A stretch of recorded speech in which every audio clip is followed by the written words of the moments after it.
अस्सलाम वालेकुम जी। ये फेसबुक लाइव जो मैं कर रहा हूँ, आज मैंने अल्हम्दुलिल्लाह NA 247 247 और PS 111 111 के ऊपर जो है अपने नॉमिनेशन पेपर्स बतौर आज़ाद उम्मीदवार जमा करा दिए हैं। और उसी प्रोसेस के नतीजे के अंदर मैंने अपनी एसेट्स और लाइबिलिटीज़ की एक डिक्लेरेशन भी दी है। और साथ में आपको पता होगा कि पहले हम भी इस बात पे प्रोटेस्ट कर रहे थे कि जो आपने नॉमिनेशन फॉर्म चेंज कर दिया कि आपको अब इनकम टैक्स की डिटेल्स नहीं चाहिए हैं, आपको अब इंटरनेशनल ट्रैवल की डिटेल्स नहीं चाहिए हैं, आपको क्रिमिनल रिकॉर्ड की डिटेल्स नहीं चाहिए हैं। ये ज़्यादती है वोटर के साथ कि वोटर को ना पता हो कि उसका कैंडिडेट कहाँ से पैसा कमाता है, कैसे कमाता है, ये पैसा कहाँ जाता है, उसे क्यों दिया जाता है और वो कितना छुपाता है और कितने पे टैक्स अदा करता है। शुक्र है कि सुप्रीम कोर्ट का एक ऑर्डर आया जिसके नतीजे में अब हमें एक एफिडेविट देना पड़ेगा और एफिडेविट जो देना पड़ेगा उसके अंदर ये तमाम चीज़ें दर्ज हैं और नॉमिनेशन पेपर फॉर्म के साथ ही एफिडेविट जमा कराना है, जो कि आज नॉमिनेशन पेपर फॉर्म जमा है, कल मेरा एफिडेविट इंशाल्लाह जमा हो जाएगा। मैंने आज अपनी मेन एसेट और लाइबिलिटीज़ की जो है वो सामने RO के रख दिया, ICP के रख दिया। और आपको ये बात पता होगी कि इलेक्शन कमीशन ऑफ पाकिस्तान के सामने जब आप अपने एसेट्स और लाइबिलिटीज़ डिक्लेयर करते हैं तो उसके पास पूरा इख्तियार है कि वो FBR से या स्टेट बैंक से या किसी इन्वेस्टिगेटिव एजेंसी से इस्तेमाल करते हुए उसका पूरा रिकॉर्ड निकाल सके। मैं इस वक्त अपने हलके के तमाम लोगों के लिए और पाकिस्तान के तमाम लोगों के लिए सामने जो है अपने एसेट्स रखना चाहता हूँ। 5 साल से मैं एक्टिविज़म कर रहा हूँ। मुझे 5 साल से जो है अजीब अजीब तरह के इल्ज़ाम लगाए गए कि जी आप फॉरेन फंडिंग के लिए काम करते हैं, आप यूरोपियन यूनियन से फंडिंग लेते हैं, आप CIA या अमेरिका की फंडिंग लेते हैं, आप किसी मसलियत के तहत काम करते हैं, आप जो कॉजेज़ करते हैं इनसे आप पैसा कमाते हैं। मैं सुनता रहा, मेरा मकसद वो नहीं था, मेरा मकसद डिस्ट्रैक्ट होना नहीं था, मेरा मकसद जो है वो काम करना था और काम पर तवज्जो देना था। और आज अल्हम्दुलिल्लाह कुछ मोटी मोटी बातें आपके सामने रखूँगा, ख़ासतौर पर अपने हल्के के वोटरों के लिए। वो ये कि जो गाड़ी मैं 2013 में चलाता था जब मैंने इलेक्शन के पेपर फाइल किए थे, वही गाड़ी मैं आज 2018 में चलाता हूँ। वो गाड़ी मेरी नहीं है, वो मेरे वालिद की है। मेरे वालिद मेरे डिपेंडेंट नहीं है, मेरे वालिद अपनी तनख्वाह कमाते हैं, वो नौकरी करते हैं। मेरी वालदा जो उनके निकाह के अंदर हैं वो भी मेरी डिपेंडेंट नहीं है। मेरी कोई बीवी या बच्चा नहीं है जो मेरे डिपेंडेंट हो। मेरी बहन शादीशुदा है, वो मेरी डिपेंडेंट नहीं है। तो मेरे नाम पे अल्हम्दुलिल्लाह फ़िलहाल कोई एज सच लाइबिलिटी या एसेट है नहीं जो मुझे दिखाने में सोचना पड़ता। ना मेरे पास 5 साल पहले कोई बैंक लोन था, ना आज कोई लोन है। ना 5 साल पहले कोई प्लॉट था, ना आज कोई प्लॉट है। ना 5 साल पहले मैंने कहीं डिफ़ॉल्ट किया हुआ था, ना आज किया है। 5 साल पहले भी टैक्स जमा कराया था, आज भी कागज़ नामजदगी जमा कराए हैं तो टैक्स जमा कराया हुआ है।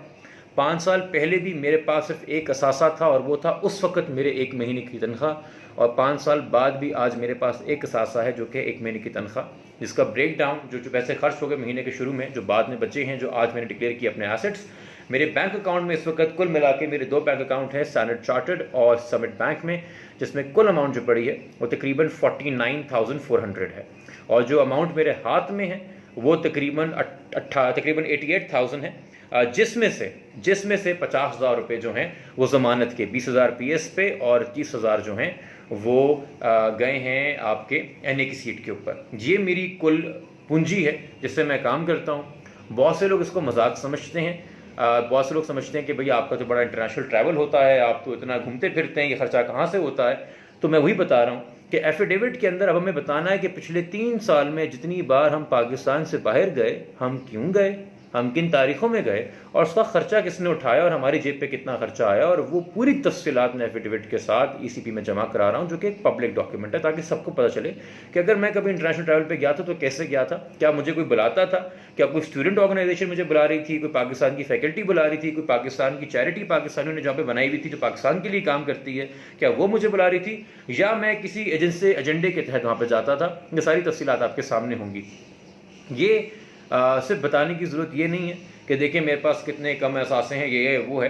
अल्हम्दुलिल्लाह जो मुझे दौलत मिली है वो मिली है लोगों के एतमाद की, लोगों के एतबार की, लोगों के प्यार की, लोगों की इज्जत की। अकेला इंसान कुछ अचीव नहीं कर पाता। आज अगर मैं कहीं पे लोगों को मौसर नज़र आता हूँ किसी काम में, किसी कॉज में, तो वो लोग हैं जो साथ जुड़े हैं।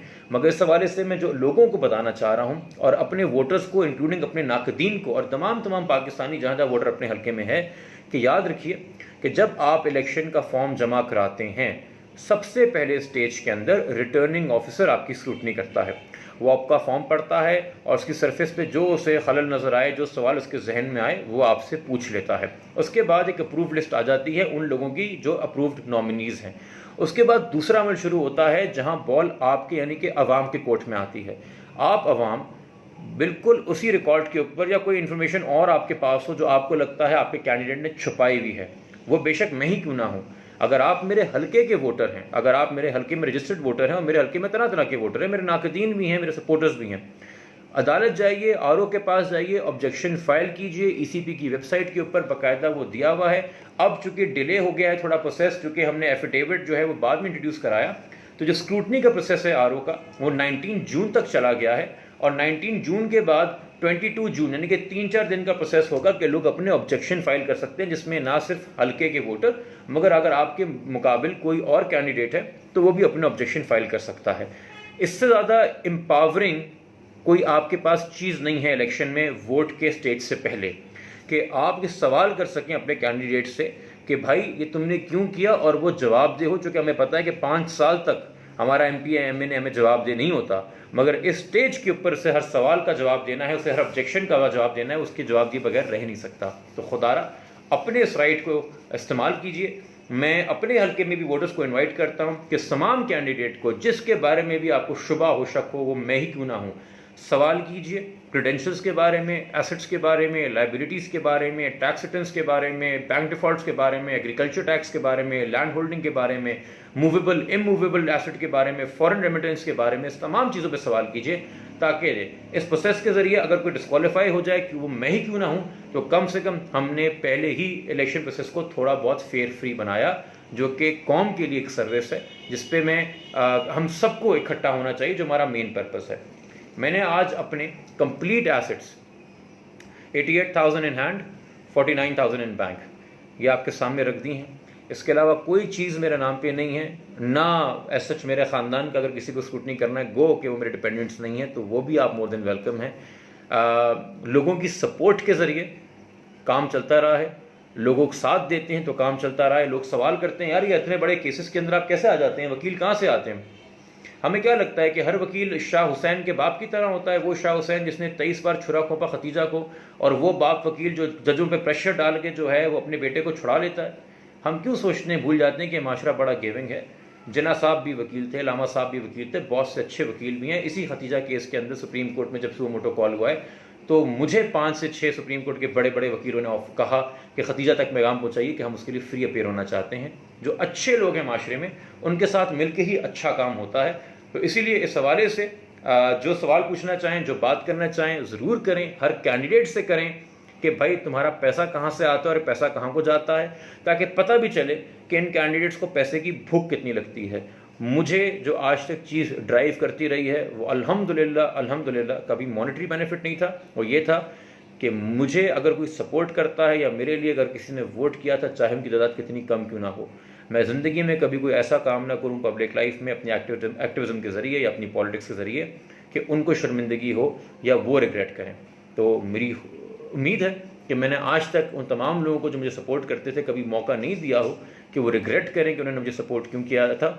और अब इस इलेक्शन के अंदर आप सबकी सपोर्ट को वेलकम भी करता हूँ, इनवाइट भी करता हूँ, मगर साथ में ये भी तमाम पाकिस्तान के वोटरों का पैगाम है कि अपने इस राइट को ज़रूर इस्तेमाल कीजिए, हर कैंडिडेट के बारे में सवाल कीजिए, ऑब्जेक्शन रेज कीजिए। ये जानना आपका हक है कि आपके हल्के में जो खड़ा हो रहा है वो कितना कानून का पास रखता है।